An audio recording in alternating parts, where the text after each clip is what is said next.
बाळासाहेब नाट्य किंवा लक्ष्मी और याचा आजचा हा 8वा वर्धापन दिन साजरा होत आहे। याचबरोबर या निमित्ताने संपूर्ण आपल्या समाज बांधवांचा सन्मान सोहळा मोठ्या दिमागाने आपण साजरा केला।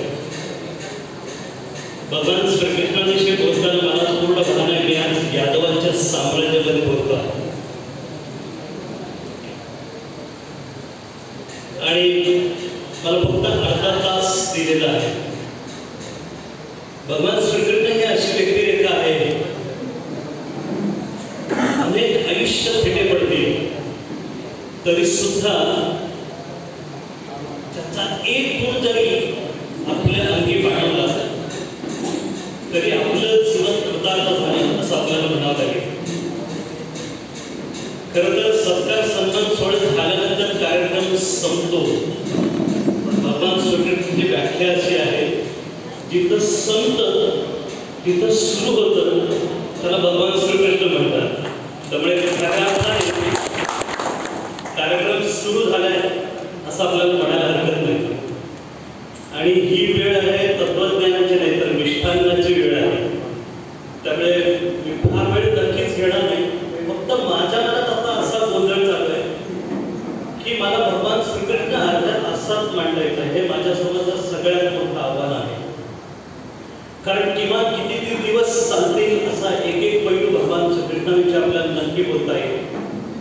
याचं कारण ज्याच्याविषयी बोलताना या संपूर्ण भारत राष्ट्राचं वैभव ज्याच्यामुळे उभं झालंय तो भगवान श्रीकृष्ण आहे, तो एक महाज्ञानी आहे असं आपल्याला म्हणावं लागेल। आणि म्हणून तुकोबा एका अभंगात फार सुंदर म्हणतात की ज्याच्या ठिकाणी वेदही मौन झाले तो भगवान श्रीकृष्ण होता।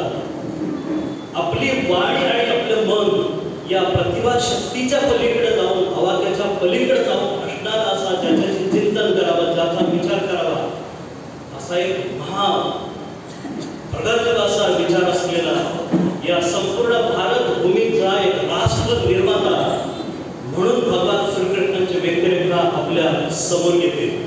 त्यामुळे ती उभी करताना नक्कीच मी एकच म्हणेन की तुमच्यासमोर बोलताना आज माझ्या व्यासपीठावर अनेक ज्येष्ठ आहेत, वरिष्ठ आहेत, जे ज्ञानाने आपल्या अनुभवाने समृद्ध आहेत आणि त्यांच्यासमोर बोलताना माझी वक्त्यामुळे नक्कीच छाप पडत आहेत, पण हेच माझे काळे नाही। आणि त्यामुळे इतक्या कमी वयामध्ये श्रीकृष्णासारख्या एका दिव्य हस्तीच्या ज्याच्या विभूती महत्वाला अनेक पैलू आहेत, जे अष्टपैलू असं व्यक्तिमत्व आहे, त्याला हात घालताना मला भीती वाटते। आणि म्हणून ज्ञानदेव आपल्या एका ओळीमध्ये फार सुंदर म्हणतात की जैसा स्वभाव माय बापाचा जो अपत्य बोलीवाचा, हे आपलं मूल जसं बोलतं आणि ते वेडवाकडे बोलतं की बालक बोबडा बोले का वाकुडा विचुका चाले ते चोच करणे नावली तिजचली। मी जरी आज वक्ता म्हणून इथं उभा असलो तरी सुद्धा मोठ्या मनाने मला आपलं मूल म्हणून स्वीकाराल। आणि आई आपलं मूल जेव्हा बोलायला लागतं ते मूल जेव्हा बोलतं तेव्हा त्याच्याकडे अत्यंत कौतुकाने बघत असतं की ते वेडवाकडं बोलतं, पण तरी सुद्धा आपलं मूल बोलायला लागतं याचं कौतुक त्या आईला असतं। ज्ञानदेव आपल्या ज्ञानेश्वरीमध्ये फार सुंदर म्हणतात की बालक पोपडा बोले का वाकुडा विचुका चाले ते चोच करून माऊली रिजचे। आणि म्हणून भारताच्या अनादी काळापासून चालत आलेल्या या विशाल राष्ट्र जीवनात सगळ्यात जास्त मोठा ठसा जर का कोणत्या व्यक्तीचा असेल आणि ज्यानं संपूर्ण भारतीयांचं जीवन ज्यानं व्यापून टाकलेलं आहे असा मुत्सद्दी योद्धा, या साम्राज्याचा निर्माता आणि आपलं संपूर्ण जीवन एक विशिष्ट तत्वज्ञानाने आपली विशिष्ट जीवन जगण्याची परंपरा निर्माण करणारा या एक तत्वज्ञानाचा द्रष्टा म्हणून श्रीकृष्णाची व्यक्तिरेखा तुमच्या माझ्या समोर येते। आपल्या भारतीय संस्कृती तुम्ही आणि मी आपण दोघांना, आपण भारतीय वंशात जन्माला आलेल्या प्रत्येकाला हे नक्की आपल्याला भान असायला पाहिजे की आपण भारत वर्षात जन्माला आलो। या महान अशा भारतीय संस्कृतीचे 2 दीपस्तंभ आहेत ज्यांचं आपल्या मनावरती प्रचंड अधिराज्य आहे। त्यातला पहिला आहे तो म्हणजे भगवान प्रभू रामचंद्र आहे. आणि त्यातली दुसरी व्यक्तिरेखा आहे ती म्हणजे ज्यांच्या आज योगेश्वर कृष्ण असा उल्लेख व्याख्यानासाठी दिलेला आहे तो भगवान श्रीकृष्ण. इतक्या कुठल्याही महाकाव्याचा विषय ग्रंथांचा विषय झाला नसेल असे दोन हे मोठे दीपस्तंभ आहेत. मी म्हणालो की माझ्यासमोर आव्हान हे आहे की मला दोन व्यक्तिरेखा हे मांडायचे आहेत की प्रभू रामचंद्र आणि भगवान श्रीकृष्ण. या दोघांमध्ये प्रचंड अंतर्विरोध आहे. या दोघांमध्ये एकसूत्रता आहे. प्रत्येक जण आपल्या कर्तृत्वाने, प्रत्येक जण आपल्या वृत्तीने, प्रत्येक जण आपल्या स्वतःच्या जीवनशैलीने परिपूर्ण आहे. तरी सुद्धा संपूर्ण भारतवर्षात त्यानं आपलं स्वतःचं वेगळं स्थान निर्माण केलेलं आहे. आणि यानंतर याच मी डोक्यात माझा विचार आहे की भगवान श्रीकृष्णाच्या काही मोजक्याच पैलूंचा मला अर्ध्या तासात जेवढा शक्य होईल तो मी उल्लेख करणार आहे. आणि त्या भगवान श्रीकृष्णाच्या व्यक्तित्वाला ज्या काही शॅडोज आहेत, ज्या काही महत्त्वाच्या छटक आहेत त्या करण्याचा प्रयत्न मी करणार आहे. मुळात या दोन व्यक्तिरेखांनी तुमच्या माझ्या दोघांचं म्हणजे वैयक्तिक आणि सार्वजनिक जीवन हे दोन्ही व्यापलेलं आहे. यातला सगळ्यात महत्त्वाचा म्हणजे तुमच्या माझ्यावरच्या बालपणापासून जे संस्कार झालेले आहेत त्या बालपणातले संस्कार भगवान प्रभू रामचंद्र आणि भगवान श्रीकृष्ण या दोघांच्या संस्कारातून झालेले आहेत. तुमचा माझा प्रत्येकाचा पिंड पोचलाय तो या दोघांच्या कथा ऐकून दिलेल्या आहेत. आणि आजचा उल्लेख करता येईल की ही बाग ही साम्राज्याची भूमी आहे. ही शिवरायांच्या पदस्पर्शाने पावन झालेली भूमी आहे. एक मात्र नक्की आपल्याला म्हणता येईल की हा महाराष्ट्र अवघा घडलाय तो जिजाऊने घडवला आणि तो प्रभू रामचंद्र आणि भगवानांच्या संस्कृत्या श्रीकृष्णांच्या कथा ऐकून घडवलेल्या आहेत. आणि म्हणून हे राज्य व्हावे हे तो श्रींची इच्छा, हे साम्राज्य शिवरायाने उभं केलं. त्यांच्या मुळाशी कुठंतरी आपल्याला भगवान श्रीकृष्ण आणि प्रभू रामचंद्राच्या संस्कारांच्या कथा आहे. तुम्ही आज आजपर्यंत इथपर्यंत झालेले आपल्याला लक्षात येईल की जगातल्या सगळ्यात ख्यातनाम संस्कृती आहे जी ग्रीस संस्कृती आहे जी आज नेस्तनाबूत झालेली आहे. अशा जगातल्या ख्यातनाम संस्कृती ह्या सहजपणे काळाबरोबर जन्माला आल्या आणि काळाबरोबर लोप पावल्या. तुमचं माझं वैभव इतकं मोठं आहे की भारतीय संस्कृती आज आहे आणि त्रिकाळ राहणार आहे. कारण या दोन संस्कृतीचे महत्वाचे पाईक आहेत ते भगवान राम आणि भगवान श्रीकृष्ण आहेत. म्हणून आपली संस्कृती आज जागतिक कीर्तीची आहे. अनेक लोक, अनेक प्रवाह आले, अनेक प्रवाह गेले, पण या संपूर्ण वादळांमध्ये एकच संस्कृतीची मानवतेचा संदेश देते आणि ती पूर्णपणे भगवान श्रीकृष्णांच्या पायावर उभी आहे आणि ती आहे भारतीय संस्कृती. अशा दोन दीपस्तंभांचे तुम्ही नेहमी पायक आहोत. या दोघांमध्ये फरक आहे. या दोघांमध्ये फरक हाच आहे की एक आहे तो महर्षी वाल्मिकींच्या रामायणाचा नायक आहे आणि दुसरा आहे तो म्हणजे महर्षी व्यासांच्या महाभारताचा महानायक आहे तो श्रीकृष्ण आहे. या दोघांनाही तुम्ही नेहमी आपण ईश्वर पदाच्या अधिष्ठानावर बसवून ठेवलेलं आहे. दोघही वंदनीय आहेत आणि दोघांची भक्ती का करतो? दोघांचे पूजनीय का आम्ही आहोत? तर दोघांचं पूजनीय हेच आहे की दोघांची जर भक्ती केली तर तुमचं माझं काय या साऱ्या जगाचा जगदुद्धार आणि कल्याण. यासाठी आम्ही दोघांची भक्ती करतो. या दोघांना सगळ्यात महत्वाचा फरक पडतो. मी फार या प्रेमात दोघांच्या पडण्याने मी पुढे जाणार आहे. या दोघांना फरक बारीकसा सांगतो आणि पुढे जातो. एक बघा की प्रभू रामचंद्राने संपूर्ण ज्या लीला केलेल्या ते अतिमानवीय आहेत का तुमच्या माझ्याला पिलवणाऱ्या नाहीत. एक म्हणजे रावणाचा केलेला वध आणि अत्यंत राजनीतीचा उत्तम नमुनामध्ये प्रभू रामचंद्राने केलेला वालीचा वध. आणि तुम्हाला आणि मला आपल्या आयुष्यात अजिबात जमत नाही तो म्हणजे आपल्या स्वतःच्या प्राणांपलीकडे असलेल्या पत्नीचा वध हा प्रभू रामचंद्राने केलाय आणि हे अमानवीय आहे. हे तुम्हाला आणि मला सहज शक्य होत नाही. पण कौतुक बघा की हे अमानवीय कृत्य करणारा प्रभू रामचंद्र स्वतःला आपल्या या रामायणासारख्या मोठ्या एका दिव्य अशा जीवन प्रवाहात म्हणतो की आत्मना मनुष्यनाम मामम दशरथम की मी माणूस आहे. प्रभू रामचंद्र अमानवीय कृती करणारा नीट ऐका. आणि म्हणून हा महत्वाचा मुद्दा सांगणार आहे. फार मी त्यांच्यातल्या दोघांचे फरक सांगणार नाही. स्वतः अत्यंत अमानवीय कृती करणारा प्रभू रामचंद्र स्वतःला माणूस म्हणून म्हणतो आणि दुसऱ्या बाजूला बघा की अत्यंत सामान्य कृती करणारा जो भगवान श्रीकृष्ण आहे त्यांनी चोरी केली आपल्याला सहज शक्य. खोटं तर काय कधी बोलतो हेच कळत नाही. पाण्यात मासा पाणी कधी पितो हे जितकं कळत नाही तितकं आम्ही खोटं बोलतो. खोटं पण स्वाभाविक आहे, तुम्हाला मला सहज जमणार आहे. दांड्या लबाड्या तर आम्ही तेच करून आम्ही पुढे जातो आहोत. हे प्रत्येक गोष्ट बघा मानवीय आहे. ह्या सगळ्या गोष्टी करण्यासारख्या आहेत. खोटं बोलणं, रणांगणातलं पालन करणं ही नंतरचे पहिले मी सांगतो. या सगळ्या कृती ज्या आहेत ना श्रीकृष्णाने केलेल्या आहेत, ह्या सगळ्या तुमच्या माझ्या आहेत, तुम्हाला आणि मला सहज जमणार आहेत. हां, कार्यामंथन किंवा कंसाचं वध ह्या काही ज्या अतुलनीय आहेत त्या करणं शक्य नाही, पण निदान त्या करू आम्ही असा विश्वास तरी तुमच्या माझ्यात निर्माण येतो. असा मानवी असणारा श्रीकृष्ण, दोघांमधला फरक मला सांगायचा आहे की एका बाजूला अमानवी असणारा राम स्वतःला मनुष्य म्हणवतो आणि तुमचा माझा वैभव मोठा आहे बघा की इकडे मानवी कृती करणारा भगवान श्रीकृष्ण स्वतःला ईश्वर समजतो. आणि पुढे जाऊन आणखी महत्वाचा फरक काय आहे की तो जेव्हा स्वतःला ईश्वर म्हणून म्हणतो तेव्हा फक्त स्वतःला ईश्वर म्हणून मानत नाही, तर तुम्हाला आणि मला मी ईश्वर आहे याचं भान सातत्याने करून देतो. आणि म्हणून आपल्या भगवद्गीतेमध्ये सांगतो यदा यदा हे धर्मस्य ग्लानिर्भरति भारत अभ्युत्थानमधर्मस्य सदात्मानं सुजाम्यं परित्राणाय साधूनां विनाशाय दुष्कृतं परित्राणाय संभवामि युगे युगे. की मी का, माझ्या जन्माचं प्रीत काय आहे, मी स्वतः ईश्वरत्व आहे. आणि म्हणून जेव्हा जेव्हा धर्माला ग्लानी येते, जेव्हा अधर्माची संपूर्ण या सृष्टीवरती माझी सुरू होते आणि जेव्हा माझे सज्जन अडचणीत येतात, त्या सज्जनांचा परित्राय करण्यासाठी, दुर्जनांना नष्ट करण्यासाठी मी जन्माला आलेलो आहे.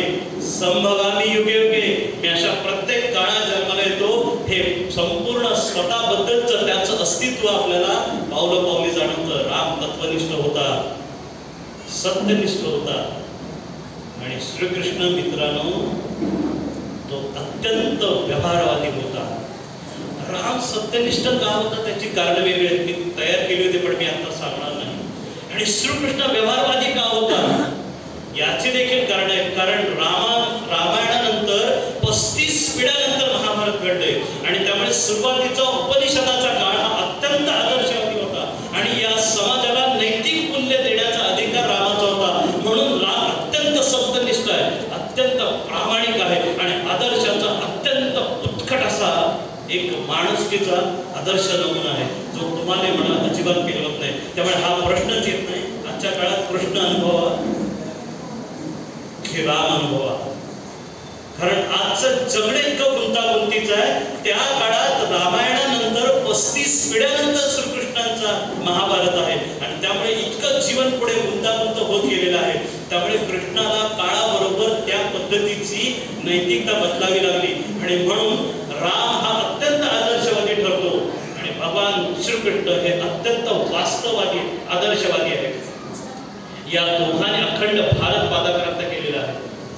आणि एक सगळ्यात महत्वाचं की तुम्हाला आणि मला आपल्याला लक्षात येईल की आज संपूर्ण तुमच्या माझ्या मनामध्ये जे श्रीकृष्णाची प्रतिमा आहे, मी मोठ्या म्हणजे मी अभ्यास वाचलंय या अर्थी मी थोडा मोठा घास घेतोय की तुमच्या आणि या समाजात रूढ असलेली श्रीकृष्णाची जी प्रतिमा आहे ना ती महाभारतात नाही, ती यांच्यात आहे. महाभारतातला श्रीकृष्ण अत्यंत आदर्शवादी, नैतिक मूल्यांची पाठराखण करणारा आहे, आदर्श जीवनशैलीचा आदर्श वस्तुपाठ देणारा आहे. आणि तो श्रीकृष्ण मी खरंच सांगेन की चांगली गोष्ट आहे की हे जे चित्र आहे ना हेच श्रीकृष्णाचं खरं आहे, राधे कृष्णाचं नाही. तो हरिवंश हे जे पुराण आहे, विष्णू पुराण आहे, त्यातलं श्रीमद भागवतातलं आहे. पण जे गायी बरोबर आणि स्वतः श्रीकृष्ण असलेलं चित्र आहे हेच खरं आहे. कारण असा खरा वास्तववादी श्रीकृष्ण आपल्याला डायरेक्ट भेटतो महाभारतात. आणि तो कुठे भेटतो? द्रौपदी स्वयंवराच्या दिवशी. द्रौपदी स्वयंवराच्या तिथून जो आपल्याला श्रीकृष्ण भेटतो तो खरा आहे. बाकी श्रीकृष्णाची जी रूप आहे ते अगदी उदाहरण उल्लेख करतो, त्यावर मी फार बोलत नाही. एक म्हणजे तुमच्या माझ्या मनात असलेलं बाळकृष्ण, दुसऱ्या मनात असलेलं गोपीकृष्ण, एक गोपालकृष्ण आणि सगळ्यात महत्त्वाचं जी प्रतिमा महाभारतात नाही ती म्हणजे राधाकृष्ण ही प्रतिमा, ही वास्तवादी. आपण इतिहास, महाभारत हा इतिहास आहे आणि त्यामुळे इतिहासाचा उच्च दर्जाचा लोकनेता जर का कोण असेल तर तो भगवान श्रीकृष्ण आहे. आणि त्यामुळे या त्यांच्या प्रतिमा पुराणातून आलेल्या आहेत आणि तो अत्यंत त्याच्या रासक्रीडा असतील, त्याच्या बालक्रीडा असतील, या सांगायला खूप आहेत. त्या सुरस अत्यंत कथा आहेत आणि त्यानेच तुमचं माझं संपूर्ण जीवन व्यापलेलं आहे. पण आपल्यासोबत सगळ्यात महत्वाचा जो श्रीकृष्ण येतो तो अधिक काय आहे, तो अधिक वास्तववादी आहे, तो सत्याला धरून चालणार आहे. त्यानं काय केलेलं आहे, त्यानं सगळ्या जीवनाचा कायापालट केलेला आपल्याला पाहायला मिळतो आणि खऱ्या अर्थाने तो आपल्याला दिसतो कंस वधानंतर जरासंधाचं जेव्हा वध झालं त्यानंतर त्याने आपली राजधानी मथुरेकडून द्वारकेकडे गेलेली आहे आणि तिथून खऱ्या अर्थाने श्रीकृष्णाच्या कारकिर्दीला सुरुवात होते.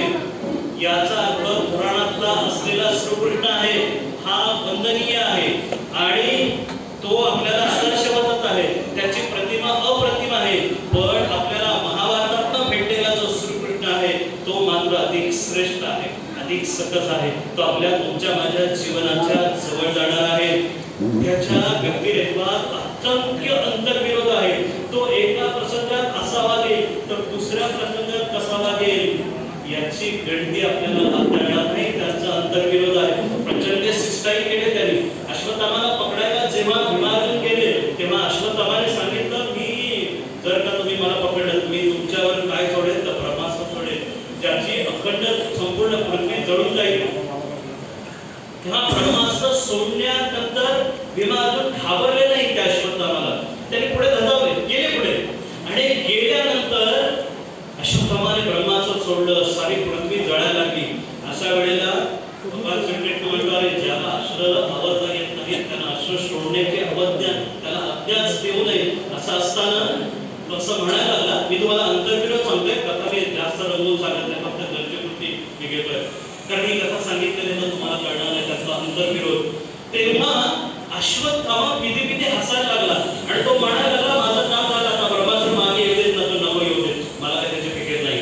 कारण का हे ब्रह्मास्त्र यासाठी मी सोडलंय की दुर्योधनाचं मला साम्राज्य उभं करायचं आहे आणि दुर्योधनाचं साम्राज्य उभं करताना मला पांडवांचं भारीपत्य करायचं आहे. ज्या उत्तरेच्या गर्भामध्ये पांडवांचा गर्भ वाढतो आहे आणि तो गर्भ मला नेस्त नको करायचा आहे, तो गर्भ नेस्त मग तुम्ही केलेला आहे. त्यामुळे तो ब्रह्मास्त्र मागे येऊ दे नको येऊ दे सगळीकडे थरार वाजला. मी अंतर्विरोध सांगते ही अत्यंत छोटी अशी कथा सांगितली. अंतर्विरोध मांडला.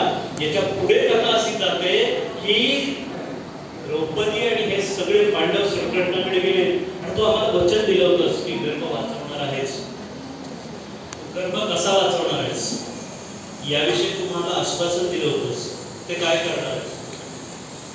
तो अश्वत्थामाकडे हसत श्रीकृष्ण म्हणाला तू काळजी करू नकोस, याची तजवीज मी केलेली आहे. पटकन अंतर्विरोध आला. पटकन भगवान श्रीकृष्णाने एक प्रतिमा केली.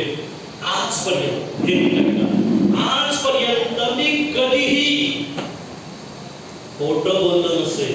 यांनी काय करा, आजपर्यंत मी कधीही असत्य भाषण केलं नसेल. आजपर्यंत कधीही मी रणांगणात पलायन केलं नसेल. तो म्हणतो न मिथ्या मम स्वैराचरपि कदाचित, स्वैर भाषणात सुद्धा खोटं बोललं नसेल. हे कृष्ण सांगताय. तर या उत्तरेच्या गर्भातला गर्भ वाढतोय तो हालचाल करेल. आहे विश्वास आपला. या प्रतिपादन जे श्रीकृष्णाने केलं यावर कोण विश्वास ठेवणार. अख्खं चरित्र श्रीकृष्णाचं जर आपण पाहिलं तर ते असत्य वचनीचं आपल्याला वर्ण मागं दिसतं. पण इतका आत्मविश्वास की मी एकदाही खोटं बोललो नाही, एकदाही असत्य भाषण केलं नाही, स्वयं गप्पामध्ये सुद्धा केलं नाही आणि एकदाही मी पलायन रणांगणात केलं नाही.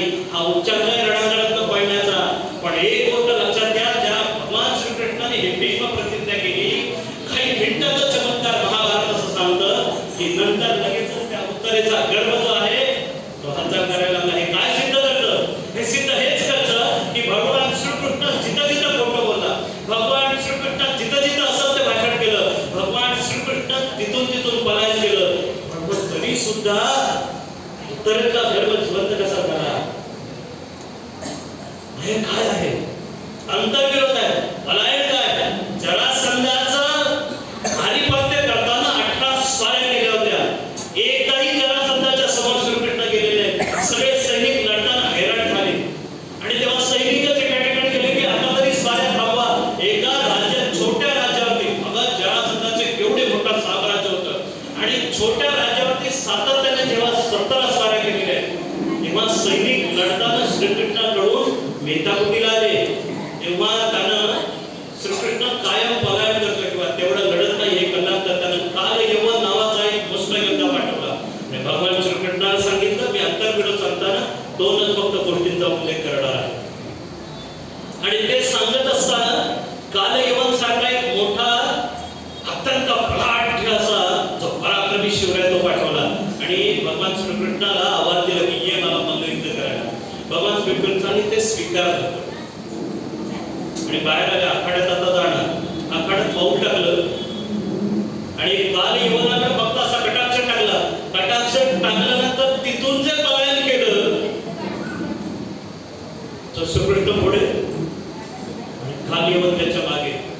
गिरीवरच पर्वत होता, त्या पर्वताकडे गेले. तिथं मुचकुंद, मी कथा बोलत आहे, मुचकुंद नावाचा ऋषी होता ज्यानं देव आणि दानवांचं युद्ध झालं होतं. त्या युद्धामध्ये देवांच्या बाजूने लढला होता आणि देवाला पराक्रमाने आपल्या विजय प्राप्त करून दिला होता आणि तो दमला होता युद्ध करून आणि त्याला त्या गिरगुज्जाच्या गुहेमध्ये शांतपणे विश्रांती घ्यायला गेला होता आणि त्याला वरदान दिलं होतं तुझी झोपमोड कोण करेल तर त्याचा भस्म होऊन जाईल.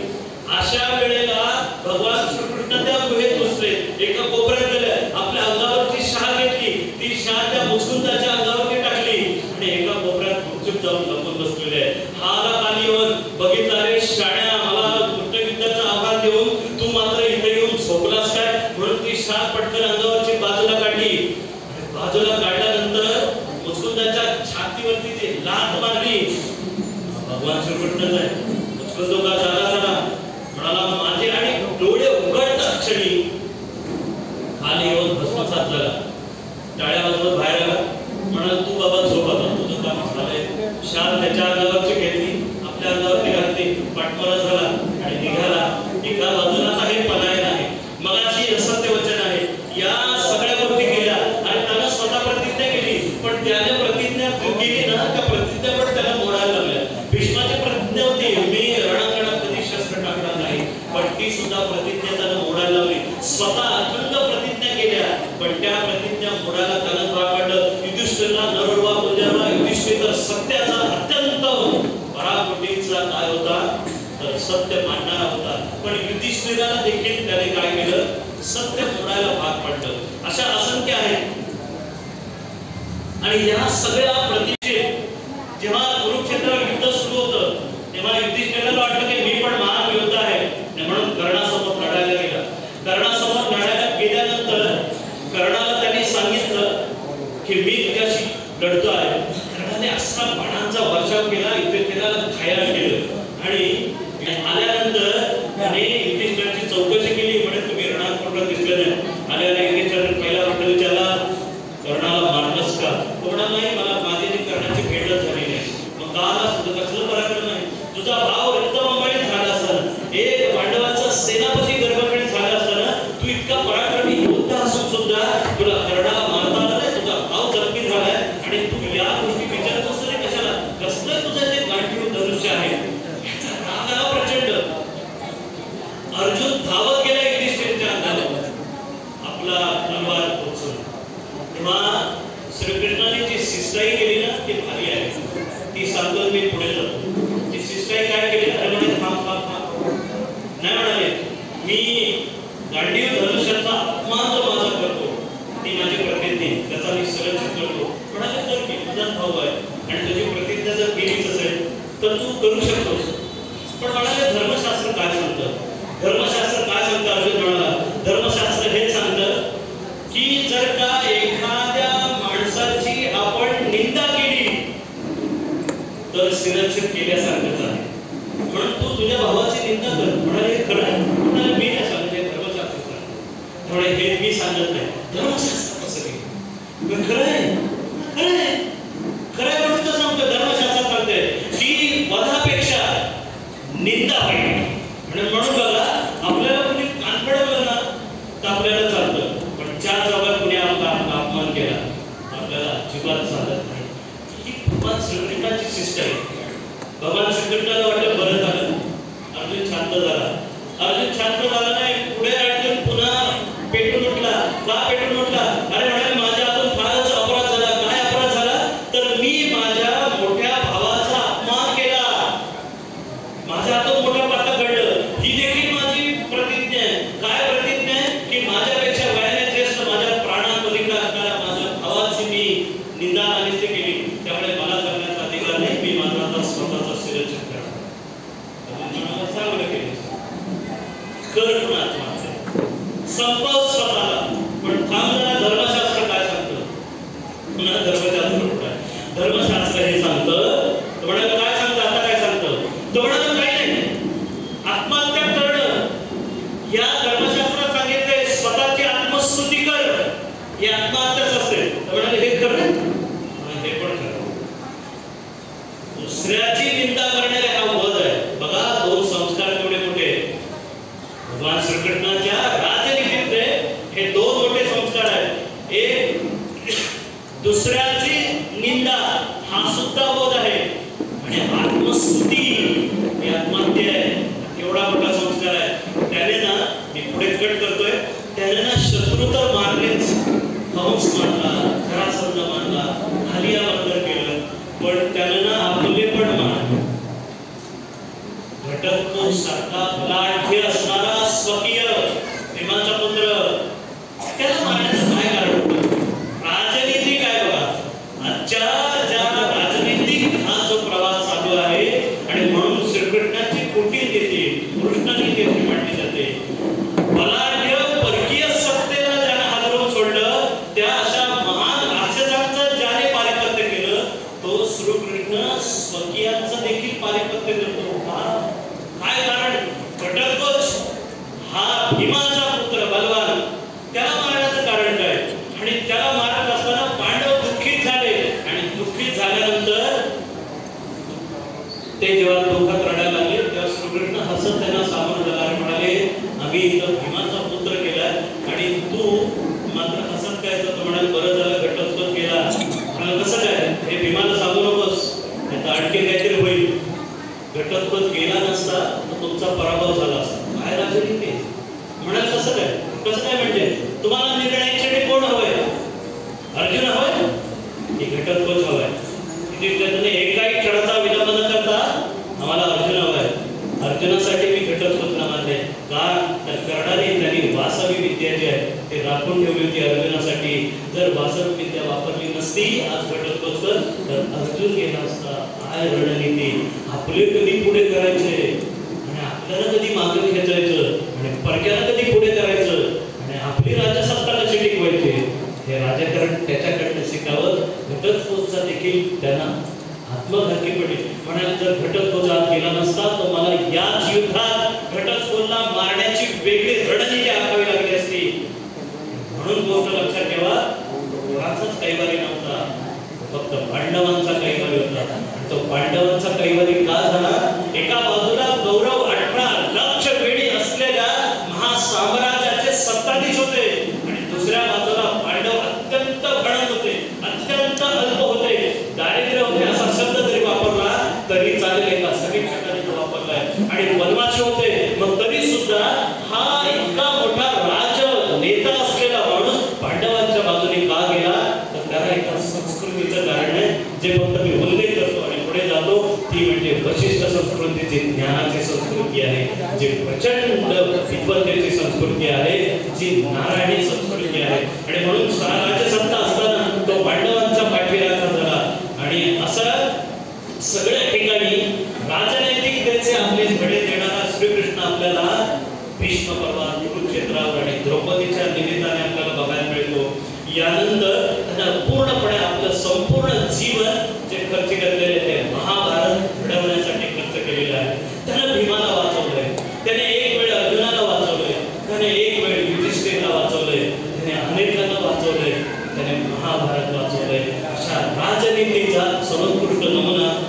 श्रीकृष्ण आपल्याला घेतो.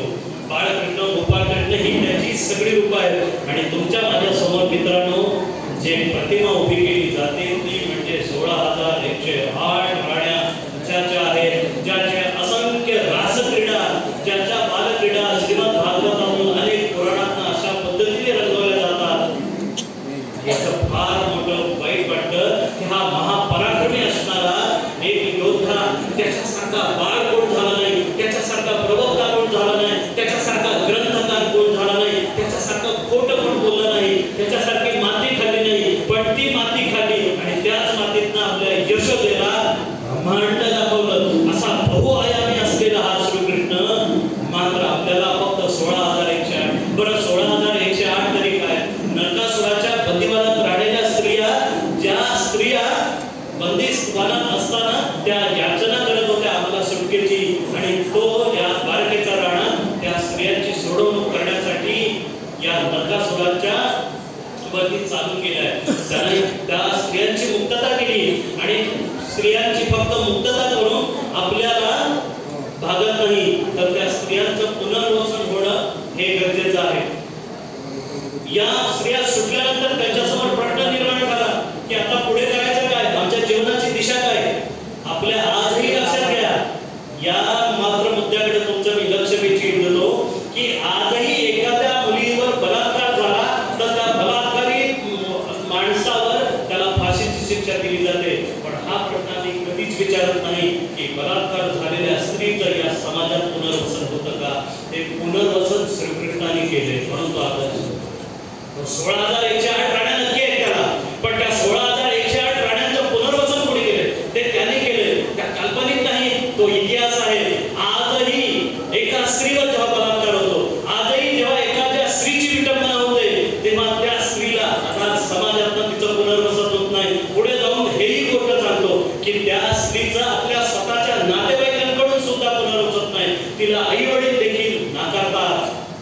त्या मुलीचा कुठेच दोष नसतो, त्या स्त्रीचा कुठेही त्याच्यात फार मोठा काही वाटा होतो असं आपल्याला म्हणता येणार नाही. पण त्या स्त्रीचं पुनर्वसन आज केलं जात नाही, आई वडील तिला नाकारतात. याचंही उदाहरण आहे, पण मी ते सांगत नाही.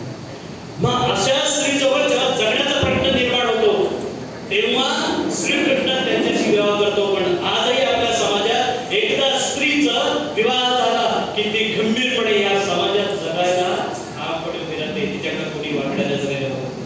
16,108 स्त्रिया हा श्रीकृष्णाचा आयुष्य म्हणून उभ्या राहिल्या. आणि जेव्हा त्यांच्या आयुष्यात श्रीकृष्ण आला तेव्हा खऱ्या अर्थाने त्यांचं आयुष्य उभं राहिलं आणि अवघड जीवन त्यांचं व्यापून राहिलेलं होतं. असा श्रीकृष्ण या ठिकाणी आपल्याला पाहायला मिळतो. त्यानं जे युद्ध केलेलं आहे, महाभारताचं युद्ध जे झालेलं आहे ते युद्ध यासाठी झालेलं आहे. 40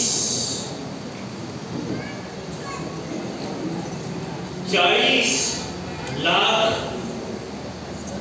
सैन्य, महाभारताचं युद्ध जे झालेलं आहे 40 लाख लोकांचं बलिदान झालेलं आहे.